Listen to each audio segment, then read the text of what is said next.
What is up? Welcome to No Pun Intended, presented by Club Fantasy. It is the final episode of our Look Inside series. 31 of these done already. We have one left.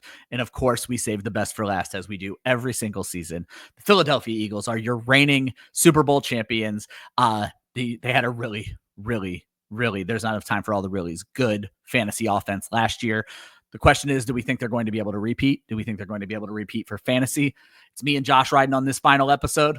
Let's figure out how we like the Philadelphia Eagles on our final Look Inside.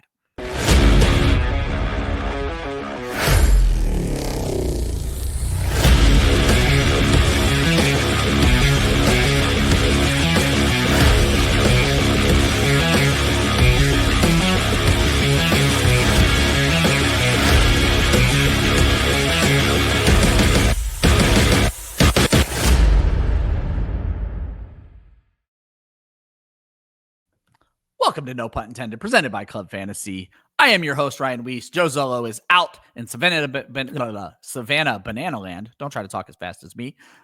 But Josh Hudson is here to ride. And Josh, of all of the episodes that I think you've been looking forward to, 3 episodes a week for the last 10 weeks. The summer culminates while the world is at the Fantasy Football Expo. We are here to talk about your Super Bowl champion Philadelphia Eagles. I never get tired of hearing that. I'm sure you do. I love it. I love it. I love it. It was a great season. Very under the radar, considering how everybody just wanted to bitch and complain because the Eagles couldn't throw the football. And then they showed you they could throw the football. And then everybody still found a way to bitch and complain and say that Jalen Hurts wasn't a worthy Super Bowl MVP and all this kind of stuff. So I don't know. Y'all just need to stop hating on Jalen Hurts. The dude is a fucking baller, and accept it.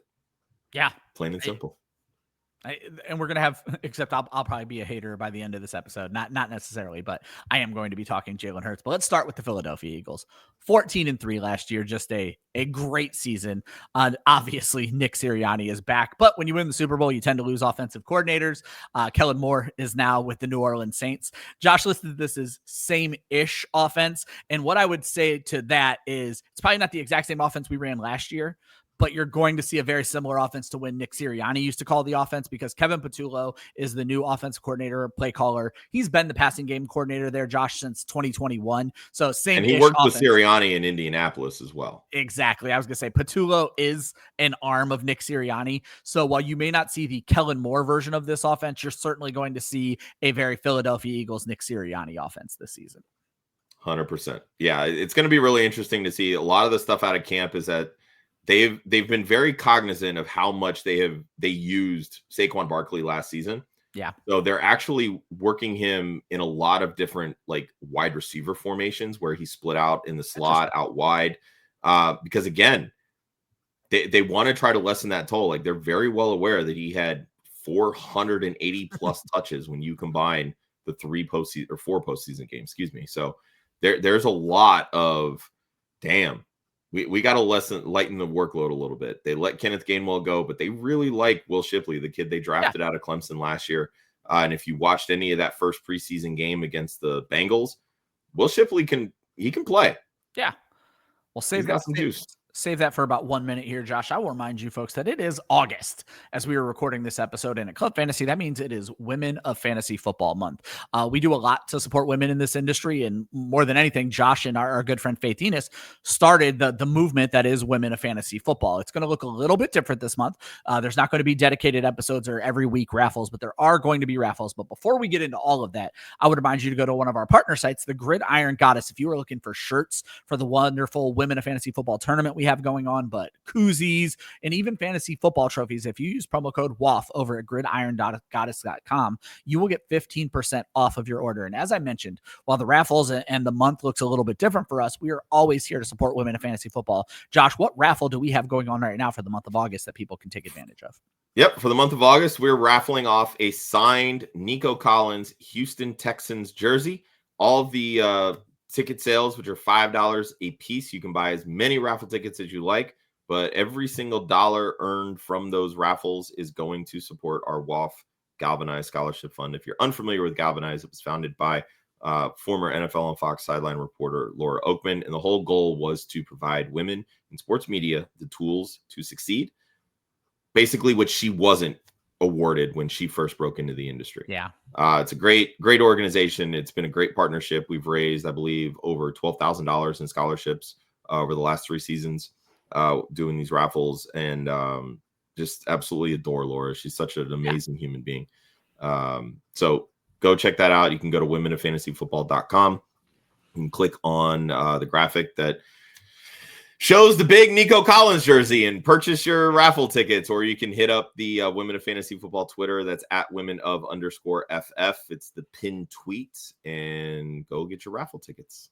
Yeah, and if you're not lucky enough to win the Nico Collins jersey, we will be doing new raffles every single month this season that will be benefiting different charities. And if y'all, another way to benefit women of fantasy football is head over to gridirongoddess.com. Look for shirts benefiting the Gods and Goddesses tournament that we also have going on right now. That helps with WAF. And again, if you use promo code WAF at checkout, 15% off of your order. That's gridirongoddess.com and womenoffantasyfootball.com. Make sure you guys check those out, and make sure you like and subscribe to this video. We're going to say a lot of shit about the Philadelphia Eagles this episode. Most of it's going to be positive, but if you disagree with us, drop it in the comments. Let's have a fight in those comment section and see who's right, see who's better. Prove us wrong in the comments section. Josh, let's talk about the Philadelphia Eagles projected starting offense, folks. We use underdog ADP. As fantasy drafts start to ramp up, you're going to see better ADP numbers at Fantasy Pros and Sleeper. And when I say better, I mean improved. Underdog has been doing live drafts for the last 4 months, basically 5 months, basically. There's been skin in the game. So underdog ADP is a good tool to use because it's people who are betting for a reason. Best ball ADP can translate over into redraft. So it makes a lot of sense to use that ADP. We are recording this episode on 8-8. These are the ADP as of last night, 8-7. Your QB1 for the Philadelphia Eagles is Jalen Hurts. He's going off the board as the QB4. Saquon Barkley is your RB1, and he's going off the board as the RB2 after that season last year. As Josh mentioned, Will Shipley is the RB2, RB61 in drafts. A.J. Dillon backs him up, RB77 in drafts. First receiver is A.J. Brown. He is the wide receiver 10. There will be an article on clubfantasyffl.com about A.J. Brown written by Josh Hudson. This episode, Josh is actually going to talk to us about DeVonta Smith. He's going off the board as the wide receiver 28. Jahan Dotson came over from Washington last year and did nothing. He's being drafted like he'll do nothing. Wide receiver 119. And the wide receiver 4, it's a guy who I love because he's super tall. Johnny Wilson doesn't even have an ADP, but is listed as the wide receiver 4 on this depth chart. Dallas Goedert re-signed after what looked like it was going to be a definite trade. He's going off the boards really late for a guy who was a starting tight end who has performed top 10 in fantasy. He is a tight end 15. Josh, you kind of got into what you expect from the Philadelphia Eagles to handle with Saquon Barkley. When you look at your projections, what are your overall thoughts about this offense? Yeah, I mean, this is a version of Nick Sirianni's offense when he first came over as head coach and was calling plays for the first half of the season, and then realized he's not a good play caller. So he gave the reins to Shane Steichen, and every single offensive coordinator that has come in has had literally one job: make sure the offense supports Jalen Hurts. Yep. This offense is Jalen Hurts' offense. When Kellen Moore came over, we didn't see the high-flying passing numbers and the low rushing numbers. It was call running plays, support the run with the pass. Obviously, Saquon Barkley had such a great season, they didn't need to throw the ball a ton, as witnessed by Jalen Hurts' barely 2,900 passing yards and 19 touchdowns. But you know what he still did? He ran the football over 600 yards and I believe 15 touchdowns last year. So yeah. That's what this offense is. It is a very run-heavy team, but when you have passing weapons like A.J. Brown and DeVonta Smith and Dallas Goedert and even Saquon Barkley out of the backfield, there will be passing volume. And when you have a running back who just ran for over 2,000 yards, it's okay to expect regression to the mean. I wrote an article earlier this summer, Saquon Barkley and the curse of the 2,000 yards. What can we realistically expect? Not a single running back who has crossed the 2,000-yard threshold has even rushed for 1,500 yards the next season.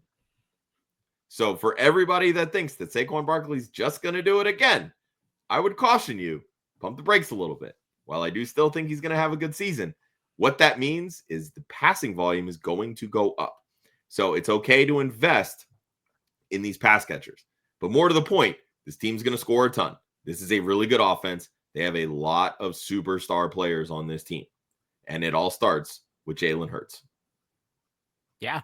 I think you hit the nail on the head, and the regression of Saquon Barkley is kind of where I wanted to go with this. I'm so glad you picked DeVonta Smith to talk about, because DeVonta Smith has been such an enigma for me when projecting this team, because I love AJ Brown as much as anybody. But DeVonta Smith as the second wide receiver in a low passing volume offense is always hard to project. But if we're going to see better passing volume, Smith gets a lot more interesting, and that's reflected in his ADP, whereas AJ Brown's going off as the 10. Smith falls all the way to the 28. Obviously, Saquon Barkley at the 2. We here at Club Fantasy, I don't know that we have even much disagreement. We think that might be high, and obviously you're paying for what he did last year, but I think that's a fallacy that a lot of fantasy managers fall into. Don't pay. You don't get last year's points anymore. And I'm not saying Saquon Barkley isn't a great running back. I just think there's better bets to finish as the RB2 this season. But Josh, where I wanted to kind of go with my projections of this offense is if Saquon Barkley falls off, Will Shipley becomes so interesting. And he is so cheap in drafts right now as the RB61. And I have him projected as the RB60 because none of us is projecting a Saquon injury or a Saquon dying. So we're still just projecting Will Shipley to be this backup. But the only other competition is AJ Dillon, and that man is not competition. And so if Will Shipley becomes the lone backup on a team that needs to monitor Saquon Barkley's touches, right now I have Will Shipley projected with 100 touches, basically, or 100 ops, 75 carries, 25 targets. If that gets up to 100 carries and 35 targets, Will Shipley just keeps creeping up. And he's a damn good pass catcher, but there's just no good role or reason to believe they're going to use him that way unless there's a Barkley injury. What I'm basically saying is I'm not one for drafting handcuffs. Will Shipley might be the one just because of what happens to these 2,000-yard backs and these 350 carry backs, Josh. Will Shipley might be the one that is strictly right now a handcuff that is worth landing with one of your last picks in a fantasy draft. I like this offense all in all. I like Jalen Hurts. I like AJ Brown. I like DeVonta Smith. I'm on the fence about Dallas Goedert just because the offseason was weird. I like Saquon Barkley, but Will Shipley is a guy with your last pick that I think is very interesting in this offense. Yeah, I think he should be one of your prime targets if you're going with a zero RB build, plain and simple. Our zero RB builds basically center around taking these sort of like high-end backups that if something were to ever happen to the starters, they can come in and whether it's 1 game, 2 game, 3 games, whatever it may be, they secure that lead back role and are able to provide at least an RB2 floor for your teams because you've loaded up at the wide receiver position. Again, when you look at the type of workload that Saquon Barkley had last season, it's not unfathomable to think that he could not only miss a few games, but maybe something catastrophic happens and he misses half the season or the whole season. God forbid. I certainly don't want to see that happen. No, but obviously. Then you look at Will Shipley, and again, nobody is Saquon Barkley. That's just a fact. Yeah. But Will Shipley's got burst. They really like this kid out of Clemson coming out. He's got versatility. He can run between the tackles. He can get outside on the edge and utilize his speed, and he can also catch passes. So there's again, that becomes a very valuable depth piece deep on your benches that, depending on the league size, you can get in those 14th, 15th rounds or can be a priority free agent between the first 3 weeks of the season. Yeah. As we move on to our spotlights, Josh, I'm going to get us started with Jalen Hurts because I think you ending this with DeVonta Smith is probably the way to go. You're not going to hear me say a negative thing about Jalen Hurts. I want to be very clear. I am not a hater whatsoever. I do not think that there's an issue with Jalen Hurts' arm. I think he's a great thrower of the football. There's certainly no issue with Jalen Hurts' legs. I think he does exactly what the Philadelphia Eagles need him to do. But there was a comment made on our quarterback episode last week, Josh, that made me start to think about how I think about Jalen Hurts. And you're another catalyst for this because of how you've made me start thinking about this season for Patrick Mahomes. And it was either Chris Molina or Austin Amendolia, one of our rankers, who was talking about drafting an elite quarterback. And they said, if you want to wait for Hurts, who is the last one of that group. And if you missed the ranking show, that group for us is Josh Allen, Lamar Jackson, and Jaden Daniels. We have those guys as the top 3. And whoever it was put Hurts in as the number 4.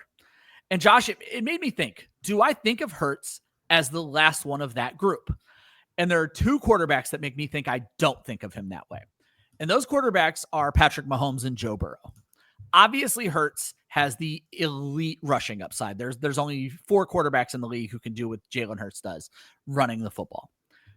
But of those 4 quarterbacks, Hurts also puts up the worst passing volume. And it's nothing against Hurts. I want to be very clear. Don't hear what I'm not saying here. Jalen Hurts does exactly what the Philadelphia Eagles ask him to do. And Josh has brought this point up before. I'm going to steal his thunder right here. Against the Pittsburgh Steelers last year, and then again against the Kansas City Chiefs, Jalen Hurts and Nick Sirianni essentially gave the NFL a middle finger and said, if you want to tell us we can't pass the ball, we'll show you exactly what we can do passing the ball. How many ways do you want the Eagles to beat you? And again, Jalen Hurts, when you look at these guys, if the Buffalo Bills are going to succeed, it's Josh Allen. If the Ravens, Lamar Jackson, I'm not going to break down all these quarterbacks. Hurts doesn't need to be elite for the Eagles to succeed, plain and simple. And that's no knock on Hurts. But Josh, what it does for me is I think it creates this second tier, because I am now starting to see that Joe Burrow and Patrick Mahomes are going to be the elite passers this season. And I think Hurts' low volume on the passing side of things puts him down one tier from the guys with Josh Allen, Lamar Jackson, Jaden Daniels, who provide a little bit more as a passer and the same floor as Hurts with their legs. So my only take in this entire rant is that Jalen Hurts to me is not the end of tier 1, Josh. He is the beginning of tier 2 with Patrick Mahomes and Joe Burrow. I'm not going to say that I disagree, because when we go back to that quarterback rankings episode that we recorded, and I made the case for Patrick Mahomes, if we weren't so pressed for time, I was going to make the point that if Patrick Mahomes does jump into that top 5, who's likely one of those guys that falls backwards? Someone has to fall out. For me, it is Jalen Hurts, and it is for all of those reasons, because I think that because his arm isn't the most needed amongst those quarterbacks, that offers him the most variance of where he could be the QB1, like he was in points per game in 2022, or he could be the QB5, like he was last year in points per game. So even the down season that he had, where he didn't even throw for 3,000 passing yards, he was the QB5. He was a top 5 quarterback in fantasy football last year. So, I think the QB4 ranking is just fine. But like I said, I do think that there's a lot more variance, because the Eagles as an offense, they don't need to rely on Jalen Hurts' arm the way that, the Ravens do with Lamar, and the Bills do with Josh Allen, and the Commanders with Daniels, and, the Bengals with Burrow, and the Chiefs obviously with Mahomes. So, he's got a 600-yard and 10 rushing touchdown floor. So, that's why he's being drafted in the top 5, and it makes perfect sense. But now just imagine combining that with 3,700 passing yards and 23 passing touchdowns. But again, when you look at those other quarterbacks, they all have 28, 29, 30 plus yards. I was going to say what you described as a bad season. Jalen Hurts has never thrown for more than 23 passing touchdowns in a season. This is a very concentrated offense when it comes to the target tree. And they typically have 2 top guys and then ancillary pieces. That's it. When A.J. Brown misses time, Dallas Goedert gets a bump up. Yeah. When DeVonta Smith misses time, Dallas Goedert gets a bump up. When Dallas Goedert misses time, then they decide to throw the football to Saquon Barkley. Exactly. So, that's really where this tree gets concentrated to. So, again, I think in the eyes of so many people, that is what is, quote, detrimental to the success of Jalen Hurts. But again, year after year, Jalen Hurts has proven that A, he can do it when he needs to do it, and B, he doesn't need to do it to be successful in fantasy football. Exactly. Yep. And again, that's where I wanted to end this. Is I'm not saying anything bad about Jalen Hurts. I'm just saying the Eagles don't need him to throw the ball as much as the other teams need them to throw the ball. It's a good thing for the Eagles. It's a good thing for Jalen Hurts. It's a good thing for Eagles fans, as we proved last year. But Josh, honestly, the next couple of points we're all going to make are going to tie together. And that is, with the Eagles likely to throw the ball more this year, what does it mean for those pass catchers? And I think we kind of know what to expect out of A.J. Brown. I think the biggest benefactor of the Eagles throwing the ball more might be DeVonta Smith, and I'm wondering if that's the route you're going to take with this. Yeah, so as I mentioned, this is a very concentrated target tree. Like, A.J. Brown's going to get his targets. DeVonta Smith's going to get his targets. A.J. Brown consistently finds ways to record 1,000-yard seasons. Yeah. He has 2 seasons in his career under 100 targets, and both of those seasons he had over 1,000 receiving yards. Yes, he did. Like, he's just that damn good. Before this past season, DeVonta Smith had started his career with 3 straight seasons over 100 targets. The last 3 seasons, he has scored 22 receiving touchdowns. This guy gets it done. But I think what is really gone under the radar with DeVonta Smith is that really for the first time in his career, he suffered the kind of injury that forced him to miss multiple games. He only played 13 games last season. But in those 13 games, and for those people that seemingly love points per game over overall fantasy finishes, DeVonta Smith was the wide receiver 17 in points per game and is being drafted as the wide receiver 28. So I want to list the number of guys that are currently being drafted ahead of him that did not even score the kind of fantasy points per game that DeVonta Smith scored last season in, quote, a low passing volume offense. Let's start with the club fantasy golden boy. Ladd McConkey didn't score as many fantasy points per game as DeVonta Smith last year. Jackson Smith-Njigba, a top 10 wide receiver in fantasy football last year, did not score as many fantasy points per game as DeVonta Smith. Garrett Wilson, Jameson Williams, Cortland Sutton, DJ Moore, Tyreek Hill, DK Metcalf, George Pickens, Xavier Worthy, Marvin Harrison Jr. Some of those guys are wide receiver 1s on their own team. Josh, I was going to actually say your whole list outside of DK Metcalf and JFSN, one of them is the 2. Your whole list are wide receiver 1s and Smith is the 2. So there you go. That goes to show you how concentrated this target tree is in Philadelphia. If it's not A.J. Brown, it's DeVonta Smith. Are there going to be some spike weeks? Sure. Obviously. Are there going to be some games where maybe he only gets 3 catches and 40 yards? Sure. Not going to deny that. But you know what? You can say that about damn near every wide receiver in the NFL. Absolutely. So take what this offense gives you. And this offense gives you a top 15 fantasy wide receiver. The last 2 seasons, he finished overall wide receiver 9 in 2022 and wide receiver 19 in 2023. So again, I tell you, why is he going off the board as the wide receiver 28? Yeah. This is ludicrous. Last season, he set a career high in receiving touchdowns with 8. And mind you, he missed 4 games. He set a career high in catch percentage, 76.4%. He caught the football. That is crazy for a wide receiver. And not even just like an over-the-middle short A-dot guy. He gets down the field. And if anybody forgot, 40-yard touchdown dagger in the Super Bowl, that's the kind of stuff that DeVonta Smith does when you get him out in space. He's a 1,000-yard receiver. He did it in 2022 and 2023. And he was on pace to do it again. But this is what I love. He is the second target in this offense. When you look at his career averages, 5.3 receptions, 67.3 receiving yards per game. And again, let me backtrack from that. These are the last 3 seasons, not over his career, but the last 3 seasons. So that takes into account his shortened season from last year. Yeah. It also happens. That average right there, take touchdowns off the table. That's 12 fantasy points per game. Yeah. And that's a 204-point fantasy season. Now, let's add the touchdowns into the realm of equations. That's 253 fantasy points. You know who else scored 253 fantasy points last season? Your wide receiver 9, Jackson Smith-Njigba. I was going to say that's got to be. That is a top 10 fantasy receiver. Yeah. Why is he going outside of the top 24? That is wild to me. I feel like it's a product of, you can blame the fantasy industry for this a lot. We have told people for years, avoid the second target in a low passing volume offense, but we've never seen an offense as concentrated as you've pointed out, Josh, as this offense.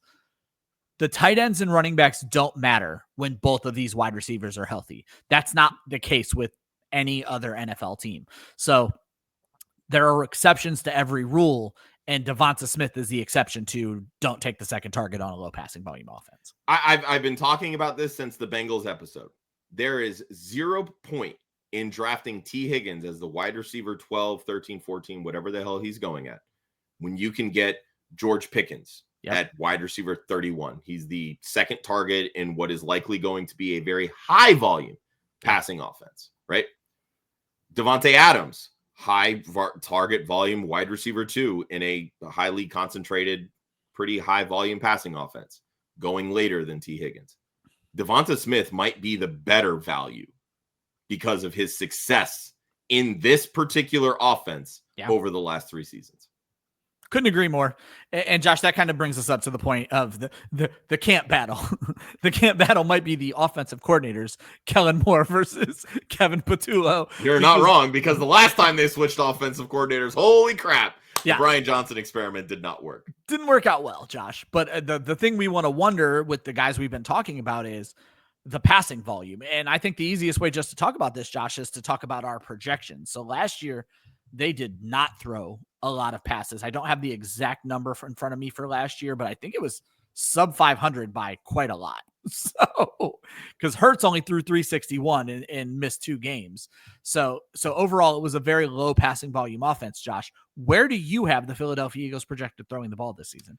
So last year, they threw the football 448 times. That was the 448 low, if I'm not mistaken. Yeah. But again, when you can run the football 620 some odd times and you have a guy that runs for 2,000 yards, you don't need to throw the football.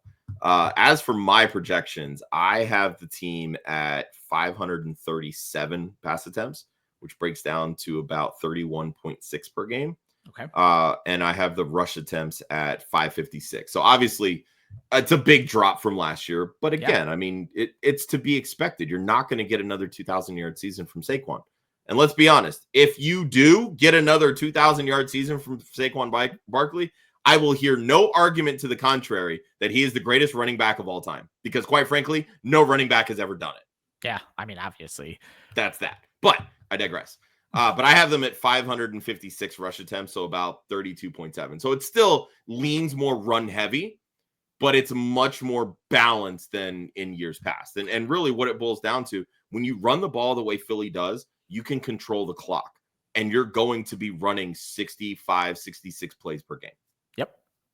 And that's what I did with it, Josh, is I went back to look at the years with more Nick Sirianni focused play calling. So 2022 and 2023 is what I looked at.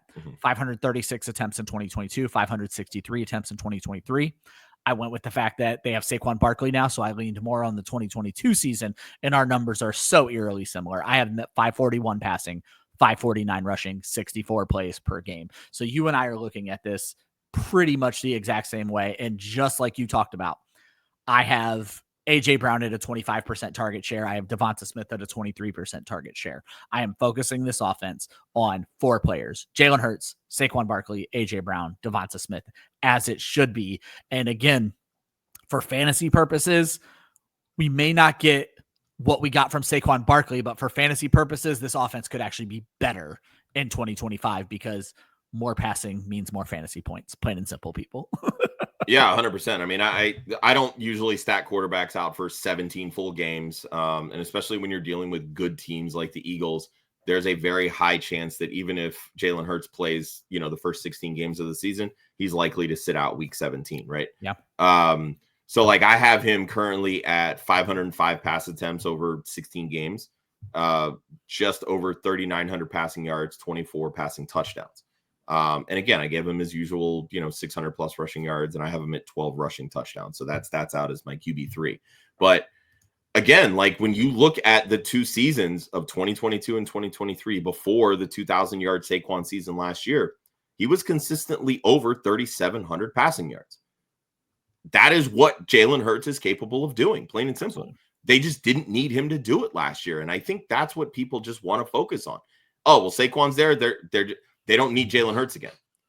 again, the only way that happens is if you get another 2,000-yard rushing season from Saquon Barkley. Logic and history tells you that's not happening. Not happening. So what does it mean? They're going to throw the football more, plain and simple. All that's going to do is benefit A.J. Brown. It's going to benefit DeVonta Smith.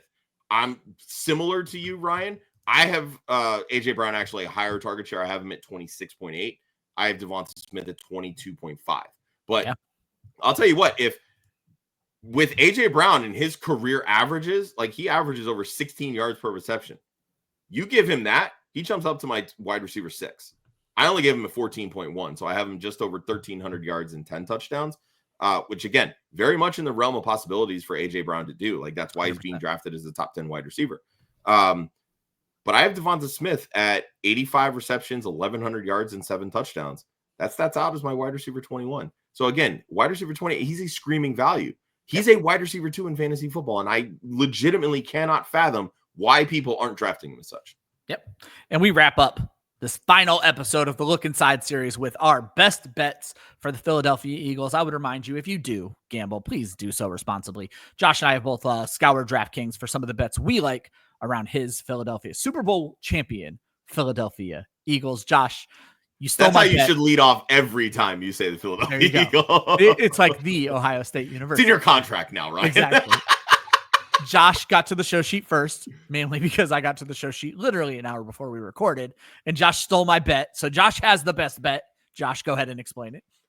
I mean, it's the Eagles to score 1+ rushing touchdowns in all 17 regular season games. Yeah. Again, when you have Saquon Barkley, when you have Jalen Hurts, this might be one of the safest bets that you can realistically make. And you're getting positive money. It's plus 600 on DraftKings. Yep.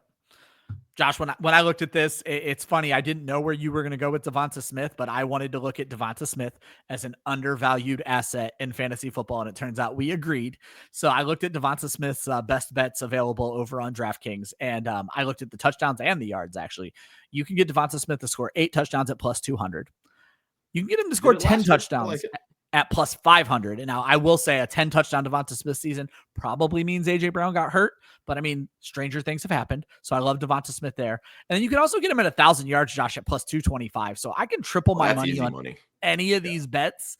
And they all felt like easy money to me, Josh. Exactly. So with what we've said about DeVonta Smith, hopefully our point is proven to you guys that there's some easy money out there for you when it comes to the Philadelphia Eagles wide receiver 2. And Josh, yeah, that's where I went with that. I like it. I definitely I like the 1,000 yards for DeVonta Smith. I think that's easily the safest bet. I think 8 touchdowns can very easily happen. It's pretty clear that he came into his own last year. I mean, he scored 8 in 13 games. Like that trends towards 10 plus and 7 the 2 years before that, which is why I exactly like yeah. So like he's literally been trending up over the last the start of his career, because he started with 5 in his rookie season. Yeah, that's a good point. So he's becoming much more trustworthy in this offense. They've already extended him. They reworked A.J. Brown's contract. These are the top 2 dogs in this offense, and these are the guys that Jalen Hurts is looking for. And what makes it so great is that A.J. Brown is hands down the best wide receiver in the NFL against man coverage. Man coverage, double coverage, triple coverage, he beats all of it. Yeah. And all that does is leave Smitty one-on-one. Good things happen when DeVonta Smith is one-on-one. I'm sorry. That's how you end a Philadelphia Eagles episode right there. Good things happen when DeVonta Smith is one-on-one. The Slim Reaper. Still one of my favorite nicknames. I know it kind of got co-opted from Kevin Durant, but still. Great nickname, DeVonta Smith. Guys, that is the last episode of the 2025 Look Inside series. As I mentioned, there is an article on the website right now that goes live when this episode goes live from Josh covering A.J. Brown. There's an article and an episode for all 32 NFL teams now. Now, this series ending doesn't mean Club Fantasy goes away. In fact, we're weeks away from going like 5 shows a week. But right now, every Wednesday, you can catch us breaking down our rankings for the month of August. This is actually going to air on a Wednesday, and tonight we'll be covering the running backs of our fantasy football rankings. Then every Thursday, we have Mock Girl Summer. Every Friday, we have Mock It Like It's Hot. So we're here getting you guys ready for your drafts. Don't forget and Tuesdays. I forgot Sam's show. My apologies. Yep, Josh, go ahead and plug that for me. Yep, don't forget new Women of Fantasy Football show, Sideline Banter, with Matthew Berry's Fantasy Life's own Samantha Holt. She's been our co-host this season on Mock Girl Summer. Thankfully, we've developed a great relationship. I absolutely adore Sam, and she wanted to bring one of her old shows back and kind of give it a little bit of a reboot. So her and her co-host Derek Tate every single week on Tuesday nights at 10 p.m. Eastern. There you go. And speaking of women fantasy football, make sure you go to womenfantasyfootball.com, get involved in those raffles, or gridirongoddess.com using promo code WOFF. Get 15% off of your order. It's been a hell of a summer, guys. We appreciate you guys. Hopefully you watched all 32 episodes. Drop in the comments if you agree or disagree with anything we said about the Philadelphia Eagles. If you like the show, hit the like button. If you like the show a lot, hit the subscribe button. We'd very much appreciate it. That is going to wrap up the Look Inside series. Always remember, defense wins championships. Offense wins fantasy football. We'll see you guys tonight talking RB rankings and every Wednesday for the rest of the year. Have a good one.